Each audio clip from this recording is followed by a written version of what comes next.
اللہ کا فرمان ہے، اللہ تک پہنچنے کے لیے وسیلہ ڈھونڈو۔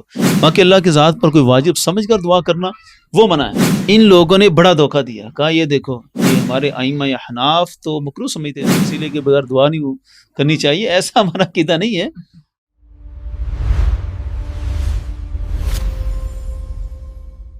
بسم اللہ الرحمن الرحیم۔ ہمارا آج کا پروگرام ہمارے پچھلے ایپیسوڈ کا خلاصہ ہے۔ عقیدہ توسل پہ ہماری بات چل رہی تھی، یعنی قرون اولیٰ سے تابعین سے اس عقیدہ کو ثابت کیا۔ عقیدہ توسل یہ کوئی معمولی اور نارمل عقیدہ نہیں، عقیدے کا تسلسل 14 صدیوں سے ہے۔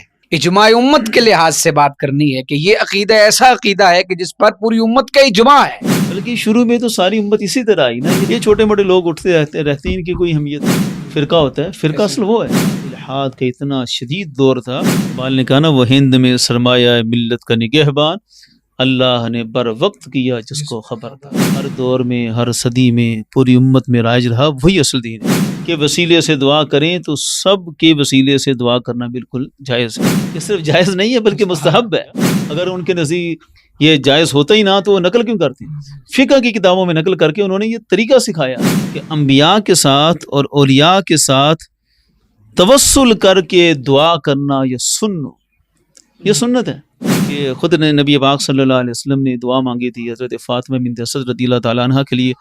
سید عالم صلی اللہ علیہ وسلم کے عمل سے اس کو وہ سنت قرار دیتے ہیں۔ امام شافعی علیہ رحمہ کی فقہ میں بھی توسل بالکل جائز اور بالکل درست ہے۔ اعلیٰ حضرت علیہ رحمہ جیسے عشق میں کئی معاملات میں وہ بھی امام مالک علیہ رحمہ کو ترجیح دیتے ہیں۔ مکہ شریف اور مدینہ شریف کی فضیلت کی بات آئی نا کہ کون سا شہر افضل ہے، ان کا مشہور شعر ہے نا کہ طیبہ نہ صحیح افضل، مکہ ہی بڑا زاہد، ہم عشق کے بندے ہیں کیوں بات بڑھائی۔ کہ سید عالم صلی اللہ علیہ وسلم کے ساتھ توسل اختیار کرنا، ان کا وسیلہ پیش کرنا، فرمایا یہ وہ عمل ہے جس سے سارے گناہوں کے بوجھ اور ساری خطاؤں کے بوجھ ہی اتر جاتے ہیں۔ اللہ کا فرمان ہے، اللہ تک پہنچنے کے لیے وسیلہ ڈھونڈو۔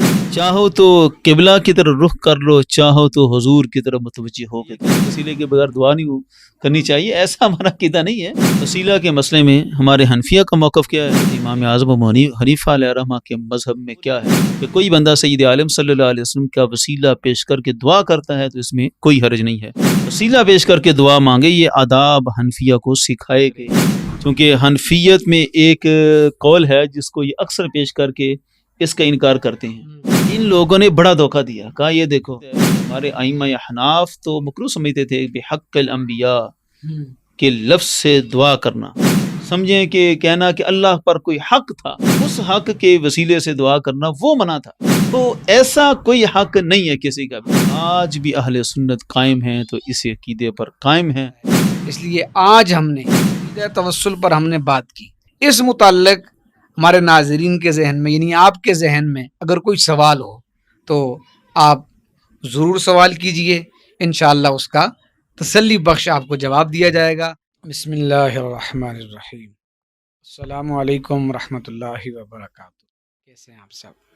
ٹھیک ٹھاک ہیں، خیریت سے؟ اللہ تعالیٰ آپ کو خوش و خرم رکھے۔ آج ہم ایک نئے پروگرام کے ساتھ حاضر ہیں۔ ہمارا آج کا پروگرام ہمارے پچھلے ایپیسوڈ کا خلاصہ ہے۔ عقیدہ توسل پہ ہماری بات چل رہی تھی۔ آج حتمی اور فائنل پروگرام کرتے ہوئے میں یہ عرض کرنا چاہتا ہوں کہ اس سے پہلے ہم نے جو عقیدہ توسل ہے اس کو قرآن و سنت سے، خود نبی پاک سے اور اصحاب پیغمبر سے، یعنی قرون اولیٰ سے تابعین سے اس عقیدہ کو ثابت کیا، ان کے معمولات پیش کیے۔ آج ہم اس کو اختتام کی طرف، فائنل کی طرف لے کر جاتے ہوئے اجماع امت اس بابت، اس عقیدے کے لحاظ سے جو ہے اس کو پیش کرنا چاہتے ہیں کہ یہ عقیدہ توسل یہ کوئی معمولی اور نارمل عقیدہ نہیں، بلکہ اس پر امت کا اجماع ہے۔ اور میرے آقا حضور محمد الرسول اللہ صلی اللہ تعالی علیہ وسلم نے کیا خوب فرمایا تھا کہ لا تجتمع امتی علی الضلالہ، کہ میری امت کبھی گمراہی پر اکٹھی نہیں ہو سکتی. اس عقیدے کا تسلسل 14 صدیوں سے ہے.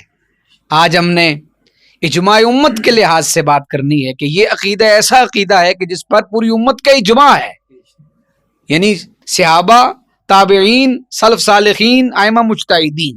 اور آج کی ایک خاص بات یہ ہے کہ وہ ائمہ اربعہ پوری دنیا میں ایک تعداد ہے لوگ جن کی تقلید کرتے ہیں، جن کی دی ہوئی فقہ اور احکام پر لوگ عمل کرتے ہیں.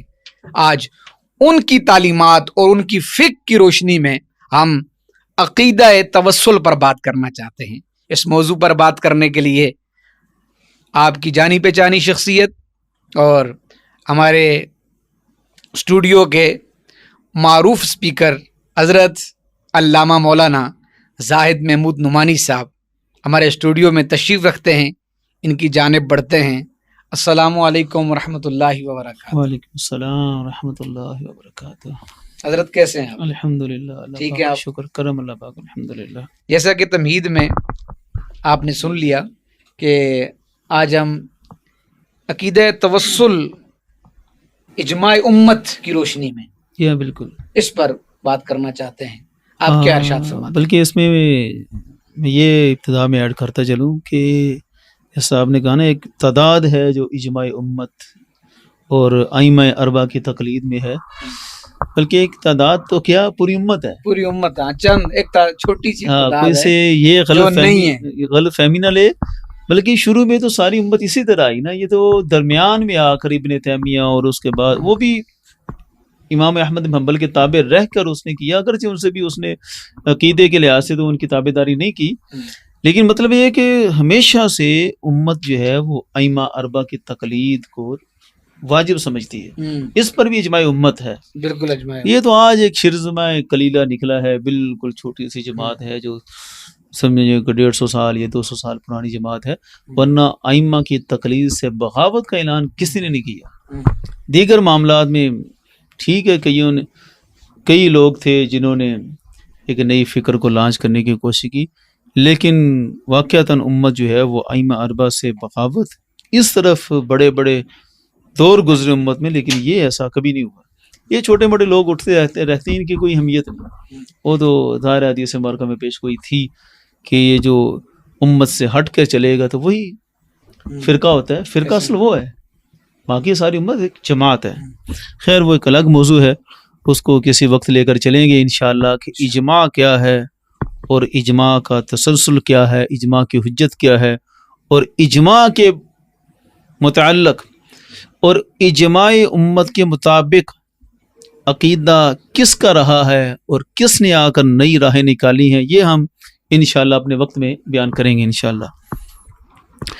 تو آج جو اجماع امت سے ہم نے بیان کرنا ہے انشاءاللہ عقیدہ توسل، تو اس کا آسان طریقہ اجماع کے بیان کا یہی ہے کہ ائمہ اربعہ کی تعلیمات کو ہم دیکھ لیں، کیونکہ امت ائمہ اربعہ کی تقلید میں رہی ہے، ایسے ہی بغاوت نہیں ہوئی. بغاوت تو یہ انگریز دور میں یہ اس طرح کسی کے سازش سے یہ طریقہ کار شروع ہوئے، ورنہ ائمہ کو ہمیشہ ایک محسن کے طور پر جانا جاتا رہا. بڑے بڑے ولی بھی آئے ہیں جن کی خدمات دینیہ اپنے غیر سارے تسلیم کرتے ہیں. میں یہاں پہ حضرت مجدد الفسانی علیہ رحمہ کا وہ مکتوب بھی پیش کرتا ہوں. آپ ایک مکتوب میں لکھتے ہیں، فرماتے ہیں اللہ کے ولیوں کے اگرچہ بڑے بڑے درجات، بڑے بڑے مقامات ہوں، لیکن ائمہ اربعہ کی تقلید میں حضرت جنید بغدادی کیا اور زید عمر بکر کیا، سب برابر ہیں. فرمایا اس مسئلے میں ولی ہو غیر ولی ہو کسی کی جرت نہیں ہے کہ ائمہ کے خلاف کوئی بات کر سکے.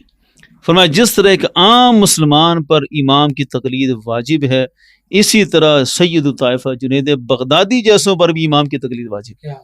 یعنی ولی خود اس چیز کو بیان کر کے گئے ہیں کہ امام بڑی بات ہے.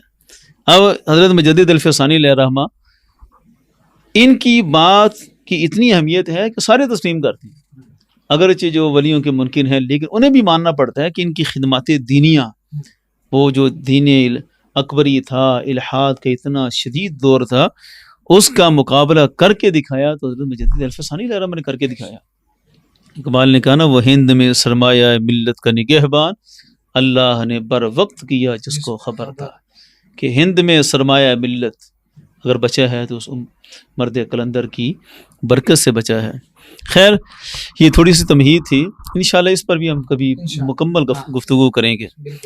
تو اجماع امت پیش کرنے کے لیے ہم ائمہ کے اقوال، ان کی تعلیمات کو ہی پیش کر دیں تو سمجھیں کہ اجماع امت پیش ہو گیا، اس سے الگ فکر تو ہے کوئی نہیں۔ یہ تو آج کے لوگ ہیں نا، آج کی فکر کو ہم نے کیا کرنا، دین وہی ہے جو ہر دور میں ہر صدی میں پوری امت میں رائج رہا، وہی اصل دین ہے۔ تو ائمہ کے لحاظ سے ہم سب سے پہلے ذکر کرتے ہیں مذہب حنبلی کو۔ اگرچہ مرتبے میں تو ہمارے امام اعظم ابو حنیفہ علیہ الرحمہ ہی پہلے نمبر پر ہیں، لیکن چونکہ وہ طبقہ اہل عرب کا جو سمجھتا ہے کہ ہم امام احمد بن حنبل کی فکر پر ہیں، انہیں آئینہ دکھا دیں کہ امام احمد بن حنبل ان کا اپنا نظریہ کیا تھا۔ مذہب حنبلی میں بڑی معروف کتاب ہے ابن قدامہ کی، موفق الدین ابن قدامہ، ان کی کتاب المغنی، اس میں بڑے واضح الفاظ کے ساتھ وہ بیان کرتے ہیں وَلَا بَأْسَ بِالتَّوَسُّلِ بِالصَّالِحِينَ فِي الدُّعَاءِ، کہ صالحین کے توسل سے دعا کرنے میں کوئی حرج نہیں۔ یہ جو شرک کی رٹ لگاتے ہیں ان کے لیے بہت بڑا پیغام، صالحین چاہے وہ زندہ ہوں یا فوت شدہ ہوں، بالکل ہاں، بلکہ صالحین کے لفظ سے اگلا مسئلہ بھی حل ہوتا ہے کہ یہ چند حدیثوں کو لیتے ہیں کہ ٹھیک ہے، صرف جو حدیث کے اندر آیا کہ نبی صلی اللہ علیہ وسلم کے واسطے سے یا چند نبیوں کے واسطے سے دعا ہوگی، عام انسان جو مرد صالح ہو نبیوں سے ہٹ کر اس کے واسطے سے نہیں دعا ہو سکتی، یہ بھی ایک فکر ہے درمیان میں۔ تو اس کا بھی انہوں نے رد کیا کہ یہاں نبی ہو غیر نبی ہو، صالحین کے وسیلے سے دعا کریں تو سب کے وسیلے سے دعا کرنا بالکل جائز ہے، کوئی حرج نہیں ہے۔ آگے انہوں نے امام احمد حنبل کا قول نقل کیا، وقد روی عن الامام احمد انه قال لا بأس ان يتوسل الرجل بالنبي صلی اللہ علیہ وسلم فی دعائه، کہ امام احمد حنبل علیہ الرحمہ نے یہ واضح طور پر ارشاد فرمایا ہے کوئی بندہ نبی کریم صلی اللہ علیہ وسلم کے وسیلے سے دعا کرے، دعا میں توسل کرے، وسیلہ پیش کرے نبی پاک صلی اللہ علیہ وسلم کا، تو اس میں کوئی حرج والی بات نہیں ہے۔ اب یہ وہ جو میں نے بات کی نا نبی اور غیر نبی میں بھی یہ ایک فکر ہے وہ لے کر آتے ہیں، اس کا جواب ابن قدامہ نے دے دیا کہ امام احمد بن حنبل علیہ الرحمہ کا اپنا فرمان یہ ہے، کیونکہ ان سے مسئلہ اس نوعیت کا پوچھا گیا تو انہوں نے بیان کر دیا کہ نبی پاک صلی اللہ علیہ وسلم کے وسیلے سے دعا کرنا کوئی حرج نہیں، اور ان کے مذہب کے اتنے اہم امام ابن قدامہ انہوں نے واضح فرمایا کہ سید عالم نبی پاک صلی اللہ علیہ وسلم ہوں یا صالحین ہوں، ہر ایک کے وسیلے سے دعا کرنا بالکل جائز ہے۔ اسی طرح ابن مفلح رحمہ اللہ، ان کی مشہور کتاب الفروع، اس میں بھی انہوں نے واضح طور پر کہا وَيَجُوزُ التَّوَسُّلُ بِالْأَنْبِيَاءِ وَالْأَوْلِيَاءِ بَعْدَ مَوْتِهِمْ، کہ انبیاء ہوں اولیاء ہوں ان کی وفات کے بعد بھی ان سے توسل کرنا بالکل جائز ہے۔ وَهُوَ مَذْهَبُ أَكْثَرِ الْعُلَمَاء، اسی طرح ان کی کتاب ہے الانصاف فی معرفت الراجح من الخلاف، امام مرداوی کی، اس میں بھی انہوں نے یہی بات کی یجوز توسل بالرجل الصالح علی الصحیح من المذہب، کہ مذہب صحیح کے عقیدے کے مطابق مرد صالح کے وسیلے سے دعا کرنا، توسل کرنا یہ بالکل جائز ہے۔ آگے فرماتے ہیں وقیل یستحب، کہ صرف جائز نہیں ہے بلکہ مستحب ہے، اللہ کے ہاں پسندیدہ عمل ہے یہ۔ اور انہوں نے بھی امام احمد بن حنبل علیہ الرحمہ کا قول نقل فرمایا یتوسل بالنبی صلی اللہ علیہ وسلم فی دعائہ، کہ امام احمد بن حنبل علیہ الرحمہ کا بھی قول یہی ہے۔ تو آخر میں یہ ساری باتیں کر کے کہتے ہیں مشروع اجماعا، کہ اس پر اجماع ہے کہ یہ بالکل مشروع عمل ہے، شریعت کے عین مطابق ہے، اور دلیل اس کی جو پیش کرتے ہیں یہ سب منکرین کے منہ پر تماچا ہے۔ فرماتے ہیں وَهُوَ مِنَ الْوَسِيلَةِ الْمَأْمُورِ بِهَا فِي قَوْلِهِ تَعَالَى یا ایھا الذین آمنوا اتقوا اللہ وابتغوا الیہ الوسیلہ، فرمایا اس آیت میں جو اللہ نے حکم دیا نا کہ ایمان والو اللہ سے تقوی اختیار کرو اور اس تک پہنچنے کے لیے وسیلہ ڈھونڈو، فرماتے ہیں اس وسیلے کا جو حکم دیا گیا وَهُوَ مِنَ الْوَسِيلَةِ الْمَأْمُورِ بِهَا، اسی وسیلے کا ہمیں حکم دیا گیا تھا، یعنی صالحین کا، انبیاء کا اور اللہ کے پیاروں کا۔ فرمایا آیت مقدسہ میں یہی وسیلہ مراد ہے۔ یعنی شروع میں ہم نے بات کی تھی کہ آیت میں مطلق وسیلہ ہے، اور جس سے یہ کہتے ہیں کہ جناب اس وسیلے سے مراد ہے اعمال صالحہ کا وسیلہ، کسی ذات کا وسیلہ نہیں۔ ان منکرین کا یہ دعویٰ ہے۔ تو اس میں امام احمد بن حنبل کے مذہب کے مطابق امام مرداوی فرماتے ہیں کہ ہمیں جس وسیلے کا حکم دیا گیا ہے، مطلق کے اندر جو فرد خاص ہے، فرد کامل ہے، وہ ذوات انبیاء ہیں، ذوات صالحین ہیں، اللہ کے اولیاء ہیں۔ کامل فرد مراد لیں گے تو یہ ہے، باقی عام اعمال صالحہ کا وسیلہ اس میں تو کوئی اختلاف نہیں ہے، وہ تو ہم بھی مانتے ہیں۔ تو انہوں نے مزید کھل کر بیان کیا کہ آیت میں بھی ہمیں یہی وسیلے کا حکم ہے۔ اور یہاں پر میں تھوڑا سا دوبارہ دہرا دوں، ہم نے پچھلے پروگرام میں بھی مذہب حنبلی کی 7 کتابوں سے وہ امام عتبی کا وہ قصہ نقل کیا جب اعرابی نبی پاک صلی اللہ علیہ وسلم کے روز اقدس پر حاضر ہوئے اور یہ شعر پڑھا، یا خیر من دفنت بالقاء اعظمہ فطاب من طیبہن القاء والاکم۔ تو یہ جو خاص شعر ہے جو آج بھی مواجہ شریف کی جالیوں پہ یہی کندہ ہے کہ اعرابی نے سید عالم صلی اللہ علیہ وسلم کی تربت مقدسہ پر حاضری دے کر یہ ندا دی کہ اے وہ مقدس ترین ہستی جن کو زمین میں دفن کیا گیا، اور آپ کے مبارک وجود سے تو یہ ٹیلے، یہ پہاڑ، یہ سب مہک اٹھے۔ تو آگے پھر اس نے کہا نفس الفدا لقبر انت ساکنہ، میری جان فدا اس قبر مبارک پر جس میں آپ سکونت پذیر ہیں۔ یعنی مدفون ہونا، مٹی میں ملنا، یہ تو باتیں ہی کبھی نہیں کرتے تھے۔ انت ساکن ہو، جس میں آپ قیام پذیر ہیں، سکونت پذیر ہیں، آپ ساکن ہیں۔ اس مقدس روضہ شریفہ میں فیہ العفاف و فیہ الجود والکرم، جود و سخاوت سب یہاں پر ہے۔ تو یہ واقعہ جو محدثین نے نقل کیا، پھر امام ابن کثیر نے اپنی تفسیر میں بھی نقل کیا، امام ثعلبی نے نقل کیا اپنی تفسیر میں، امام سخاوی نے اپنی تفسیر میں نقل کیا۔ وہاں پہ ہم نے یہ حوالے دیے تھے حنابلہ کی کتب فقہ کہ حنابلہ نے سب سے زیادہ اسے ذکر کیا، فقہ حنبلی کے امام، اختصار سے ذکر کر دیتا ہوں، وہی جس کا ہم نے حوالہ دیا امام موفق الدین ابن قدامہ حنبلی کی کتاب المغنی، اس کے اندر بھی یہ واقعہ موجود ہے۔ یعنی عرابی کا سید عالم صلی اللہ علیہ وسلم کی تربت مقدسہ پر حاضر ہو کر استغاثہ پیش کرنا، سید عالم صلی اللہ علیہ وسلم کو وسیلہ بنانا، آپ کو پکارنا۔ اسی طرح پھر ان کی کتاب المقنع، ان کا فقہ حنبلی کا متن ہے، تو اس پر چند شروحات ہیں۔ الممتع یہ اس کی شرح، اس میں بھی یہ واقعہ مذکور ہے۔ اسی طرح شرح المقنع بہاء الدین المقدسی کی ہے، اس میں بھی یہ واقعہ مذکور ہے۔ اور المقنع کی ایک اور شرح ہے ابن قدامہ المقدسی کی الشرح الکبیر، اس میں بھی یہ واقعہ مذکور ہے۔ اسی طرح برہان الدین کی کتاب المبدع فی شرح المقنع، یہ بھی اس کی شرح ہے، اس میں بھی یہ واقعہ مذکور ہے۔ یعنی ان 4 کتابوں میں یہی واقعہ سید عالم صلی اللہ علیہ وسلم کی ظاہری حیات مبارکہ کے بعد آپ کے روزہ مقدسہ پر آ کر استغاثہ پیش کرنا، شفاعت طلب کرنا، پھر خواب میں انہیں بشارت ملنا کہ تمہاری مراد پوری ہوئی ہے، یہ سارا واقعہ نقل کیا۔ یعنی ان کے نزدیک یہ جائز تھا تو انہوں نے نقل کیا، اگر ان کے نزدیک یہ جائز ہوتا ہی نہ تو وہ نقل کیوں کرتے؟ فقہ کی کتابوں میں نقل کر کے انہوں نے یہ طریقہ سکھایا اپنے حنبلیوں کو کہ یہ ہے سید عالم صلی اللہ علیہ وسلم کی بارگاہ میں حاضری دے کر آپ علیہ الصلوۃ والسلام سے شفاعت لینا اور خیر و برکت لینا۔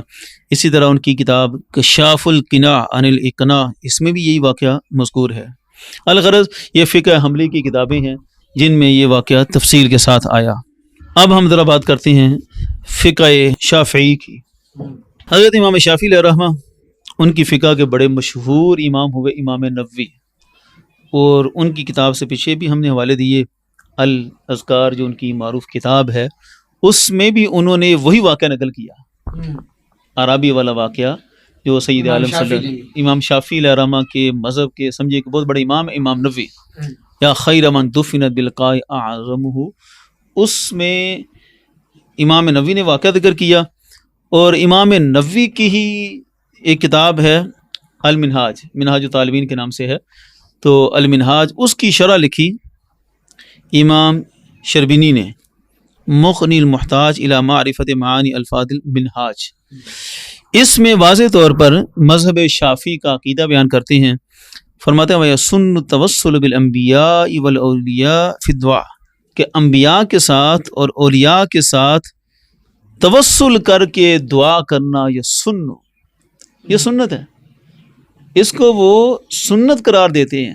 یہ جو اس پروگرام کے تسلسل میں ہم نے پہلے پروگرام میں ذکر کیا نا کہ خود نے نبی پاک صلی اللہ علیہ وسلم نے دعا مانگی تھی حضرت فاطمہ بنت اسد رضی اللہ تعالیٰ عنہ کے لیے بحق و بحق الانبیاء الذین من قبل.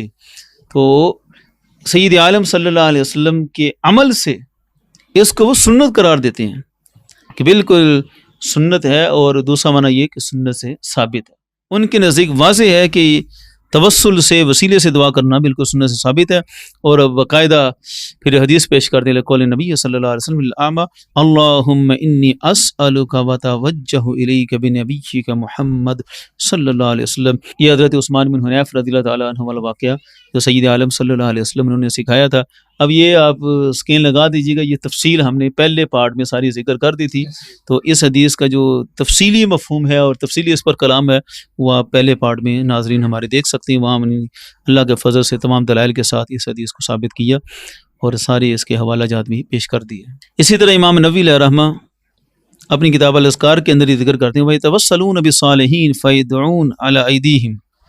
استسقاء کی دعاؤں میں امام نووی علیہ رحمہ ذکر کرتے ہیں کہ جہاں دیگر دعائیں ہیں وہاں امت کا عمل یہ ہے وَيَتَوَسَّلُونَ بِالصَّالِحِينَ کہ صالحین کے وسیلے سے بارش کی دعائیں کرتے ہیں، اور یہ عمل بالکل معروف ہے.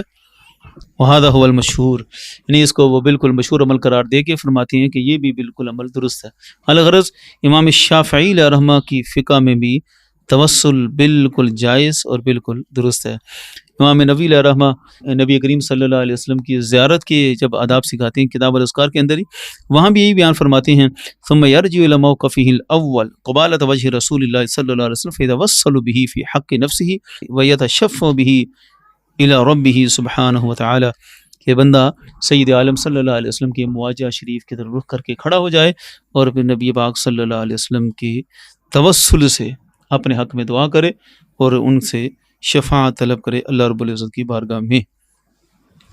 تو یہ ہے مذہب شافعی، اس میں بھی اسی عقیدے کو بیان کیا گیا کہ توسل بالکل درست ہے. اب ہم بات کرتے ہیں مذہب مالکی کی، امام مالک علیہ رحمہ کا مذہب.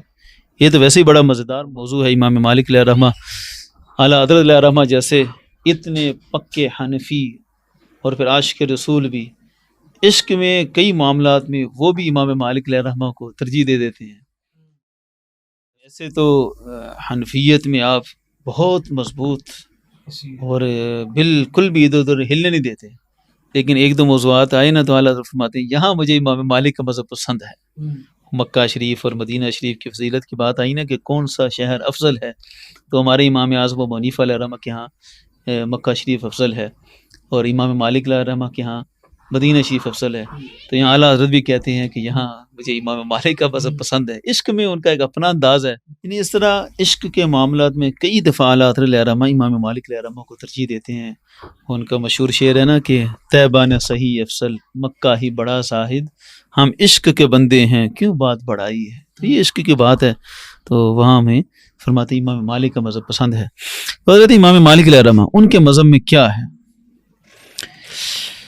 تو مذہب مالکی کی بڑی مشہور کتاب المدخل، وہاں بھی ابن الحاج المالکی وہ واضح طور پر بیان فرماتے ہیں کہ فالتوسل به علیہ الصلوۃ والسلام هو محل حط احمال الاوزار واثقال الذنوب والخطایا، کہ سید عالم صلی اللہ علیہ وسلم کے ساتھ توسل اختیار کرنا، ان کا وسیلہ پیش کرنا، فرمایا یہ وہ عمل ہے جس سے سارے گناہوں کے بوجھ اور ساری خطاؤں کے بوجھ ہی اتر جاتے ہیں، سارے گناہ مٹ جاتے ہیں جب سید عالم صلی اللہ علیہ وسلم کا وسیلہ پیش کیا جاتا ہے.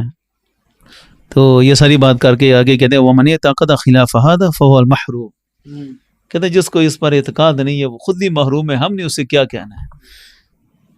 أَلَمْ يَسْمَعْ قَوْلَ اللَّهِ عَزَّ وَجَلَّ وَلَوْ أَنَّهُمْ ظَلَمُوا أَنفُسَهُمْ جَاءُوكَ فَاسْتَغْفَرُوا اللَّهَ وَاسْتَغْفَرَ لَهُمُ الرَّسُولُ لَوَجَدُوا اللَّهَ تَوَّابًا رَحِيمًا.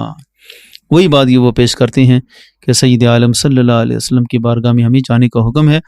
آگے پھر اسی آیت کے تحت فرماتے ہیں فمن جاءہ ووقف ببابی وتوسل به، جو بھی سید عالم صلی اللہ علیہ وسلم کی بارگاہ میں حاضر ہو اور آپ کے دروازے پر کھڑا ہو وتوسل به، توسل پیش کرے، حضور صلی اللہ علیہ وسلم کا وسیلہ پیش کرے، واجد اللہ توابا الرحیم، وہ ضرور اللہ کو تواب اور رحیم پائے گا. فرماتے ہیں کیونکہ لأن اللہ عز وجل منزہ عن خلف المیعاد، اللہ اپنے وعدے کے خلاف کرنے سے پاک ہے. اللہ نے وعدہ کیا ہے تو وسیلہ پیش کر کے تو دیکھے. اللہ وعدے کے خلاف کبھی نہیں کرتا. وہ مولانا رومی صاحب کا شعر ہے نا، مسلم استی سینہ راز آرزو آباد دار، بر زباں پیش نظر لا یخلف المیعاد دار. کہ مسلمان بنو تو آرزو اپنے سینے میں قائم رکھو اور اپنے پیش نظر عائد رکھو کہ اللہ اپنے وعدے کے خلاف نہیں کرتا.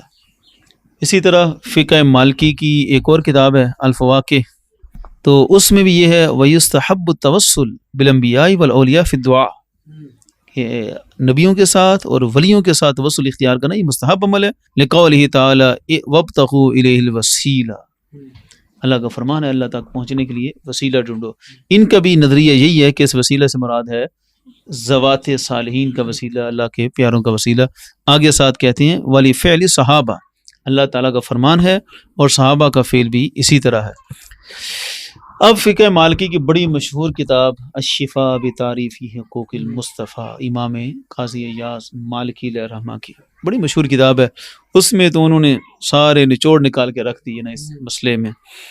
حضرت امام مالک علیہ رحمہ سے فرماتے ہیں، یہ روایت ہے قصہ مشہورہ مع ابی جعفر المنصور العباسی، یہ جو عباسی خلافت کا بادشاہ بنا صفح کے بعد ابو جعفر المنصور، تو اس کے ساتھ امام مالک علیہ رحمہ کا جو مکالمہ ہوا، اس نے پوچھا کہ کدھر رخ کر کے دعا کروں. بادشاہ پوچھ رہا ہے حضرت امام مالک علیہ رحمہ سے. تو امام مالک علیہ رحمہ نے فرمایا یا ابا عبداللہ، چاہو تو قبلہ کی طرف رخ کر لو، چاہو تو حضور کی طرف متوجہ ہو کے دعا کرو. دونوں طرح فرمایا تمہیں اختیار ہے. اور یہ ہے بڑے امام کا مسئلہ سمجھانے کا طریقہ. یہ دعوت دے کر کہ چاہو تو حضور صلی اللہ علیہ وسلم کی طرف توجہ کر کے حضور صلی اللہ علیہ وسلم کو وسیلہ بنا کے دعا کرو، تمہیں اختیار ہے. اور چاہو تو ویسے مانگنا چاہتے تو وہ بھی جائز ہے، ہم اس کے مخالف تو نہیں ہیں. اور یہ ہمارا شروع سے عقیدہ ہے. کئی لوگ کہتے ہیں کہ یہ کہتے وسیلے کے بغیر دعا نہیں کرنی چاہیے، ایسا ہمارا عقیدہ نہیں ہے. وسیلہ سے کے بغیر بھی کوئی کرتا ہے تو منع نہیں ہے. امام مالک علیہ رحمہ نے یہاں پر یہی عقیدہ بیان کیا کہ دونوں طرح تمہیں اختیار ہے. وَلَمْ تَصْرِفْ وَجْهَكَ عَنْهُ، لیکن یہ ہے کہ اپنا چہرہ حضور صلی اللہ علیہ وسلم سے نہ پھیرو. کیوں؟ وَهُوَ وَسِيلَتُكَ، کہا وہ تیرا بھی وسیلہ ہے. وَوَسِيلَةُ أَبِيكَ آدم علیہ السلام إِلَى اللَّهِ تَعَالَى يَوْمَ الْقِيَامَةِ، قیامت کے دن تمہارے اب حضرت سیدنا آدم علیہ السلام کا وسیلہ بھی حضور ہی ہوں گے. یہ بڑا کھل کے امام مالک علیہ رحمہ کا قول قاضی ایاز مالکی علیہ رحمہ نے نقل فرمایا کہ ہمارا تو دنیا و آخرت میں وسیلہ ہی حضور ہیں. اور بادشاہ کو دعوت دی کہ تم کر سکتے ہو، لیکن یاد رکھنا ہے خلیل اللہ کو حاجت رسول اللہ کی. وہی چیزیں انہوں نے اپنے انداز میں بیان فرمائی کہ سید عالم صلی اللہ علیہ وسلم کا وسیلہ یہ زیادہ برکت کا باعث ہے، اور اس طرح دعا مانگی جائے تو زیادہ قبولیت کے قریب ہے. اب آخر میں ہم ترتیب چونکہ ہم نے نیچے سے شروع کی ہے تو اپنے امام اعظم ابو حنیفہ علیہ رحمہ کا مذہب بھی پیش کرتے ہیں کہ حضرت امام اعظم ابو حنیفہ علیہ رحمہ کے مذہب میں کیا ہے. ویسے تو خود حضرت امام اعظم ابو حنیفہ علیہ رحمہ کا پورا قصیدہ ہے سید عالم صلی اللہ علیہ وسلم کے بارگاہ میں حاضری کے لیے. وہ یہ جو آل سعود کی حکومت ہے، اس کے آنے سے پہلے وہ مقدس قصیدہ جالیوں پر کندہ تھا. نبی پاک صلی اللہ علیہ وسلم کی جو جالی مبارکہ ہے تو اوپر صحابہ صفحہ کی طرف اس کے اشعار جو ہے نا وہ کندہ تھے. آج بھی وہ جالیاں وہیں پہ موجود ہیں، صرف ان کو انہوں نے بھروائی کر کے اس طرح وہ نقشہ مٹا دیا ہے، لیکن دیکھنے سے محسوس ہوتا ہے کہ کبھی یہاں پر کچھ لکھا تھا جس کو اس طرح مٹایا گیا. تو الغرض ہمارے امام اعظم ابو حنیفہ علیہ رحمۃ یا رسول اللہ جئتو کا قاصدہ بڑا مشہور ان کا قصیدہ ہے. وہ تو حضور صلی اللہ علیہ وسلم کی بارگاہ میں آئے ہیں، حضور آپ کی بارگاہ میں ایک پورے ارادے کے ساتھ آئے، مکمل ایک قصیدہ ہے. تو بہرحال وسیلہ کے مسئلے میں ہمارے حنفیہ کا موقف کیا ہے؟ ایک تو ابن عابدین کی مشہور کتاب فتاوی شامی کے اندر بھی موجود ہے، وقد صح عن ابی حنیفہ رحمہ اللہ انہ قال لا بأس ان يتوسل الرجل بالنبی صلی اللہ علیہ وسلم فی دعائہ، کہ امام اعظم ابو حنیفہ علیہ رحمہ سے بالکل صحیح طور پر منقول ہے کہ کوئی بندہ سید عالم صلی اللہ علیہ وسلم کا وسیلہ پیش کر کے دعا کرتا ہے تو اس میں کوئی حرج نہیں ہے. اسی طرح فتح القدیر امام ابن حمام ان کی کتاب ہے ہدایت کی، یہ شرح ہے فتح القدیر، بڑی مشہور کتاب ہے.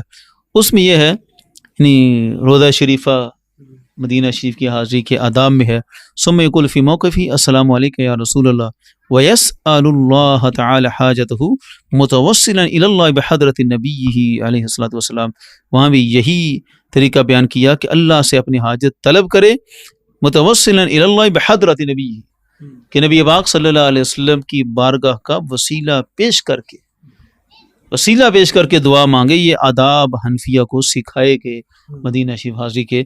تو ہمارے حنفیہ کا بھی بڑا کھل کے یہ عقیدہ ہے کہ توسل اور وسیلہ پیش کرنا بالکل جائز ہے. اب یہاں پر ایک اور مسئلہ بھی ہم اپنے ناظرین کے لیے حل کریں، چونکہ حنفیت میں ایک قول ہے جس کو یہ اکثر پیش کر کے اس کا انکار کرتے ہیں، وہ بھی ہم خود ہی پیش کر دیتے ہیں تاکہ کوئی یہ نہ کہے کہ جو ہماری دلیل حنفیت سے نکلتی ہے اس کو یہ لوگ چھپا لیتے ہیں، اور اصل بات تو وہ تھی جو کاسانی نے ذکر کی ہے، وہ ہم خود ذکر کر دیتے ہیں کہ بدائے و ثنائے کے اندر کیا ہے، یہ ہم خود پیش کر دیتے ہیں. وہاں یہ ہے کہ ابو حنیفہ، امام ابو یوسف، امام محمد، احناف کے جو تینوں بڑے ائمہ ہیں، تینوں نے اس بات کو مکروہ سمجھا کوئی اس طرح دعا کرے بحق الانبیاء، بحق الانبیاء کے لفظ استعمال کر کے کوئی دعا کرے تو اس کو انہوں نے مکروہ قرار دیا، کیونکہ سب کی رائے یہ ہے کہ لا حق للمخلوق علی الخالق، مخلوق کا کوئی حق نہیں ہوتا خالق پر. اچھا، یہاں سے ان لوگوں نے بڑا دھوکہ دیا، کہا یہ دیکھو فقہ حنفی کی اتنی معتبر کتاب ہے، آج بھی ہمارے جو متخصصین فی الفقہ ہوتے ہیں، تخصص فی الفقہ کا جو نصاب ہے ہمارا، اس میں یہ شامل ہے بدائع ثنائے، تو بڑی معروف کتاب ہے.